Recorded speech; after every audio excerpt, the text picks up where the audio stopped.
আমার অনেক পছন্দের একটি ফল। কত বছর পর এর দেখা জানি না, একদম গাছ পাকা। আজকে বাইরে নিয়ে আসছি, তো খাওয়া হয়নি। এত সুন্দর একটা ফ্লেভার বেরোইছে, পুরো ঘরের মধ্যে যেন গন্ধে একদম মোমো করতেছে। তো এখন রাত্রেবেলা যদি এটা না খাই তাহলে সকালবেলা পচে যাবে, কারণ এটা গাছ পাকা। এই জন্য নিয়ে এসছি। এটা কী ফল সবার বলতে হবে। এই দেখো কি সুন্দর, এই দেখো কাছে থেকে দেখাই, কি সুন্দর একটা ফ্লেভার আসছে।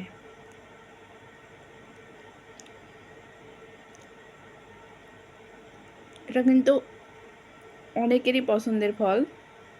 এটাকে আতা বলে। এটা অনেকেই পছন্দ করে খাইতে, তবে আমার খুব ভালো লাগে খাইতে।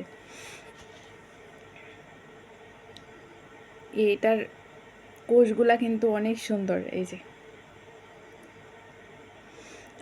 গন্ধেই যেন পেট ভরে যাচ্ছে।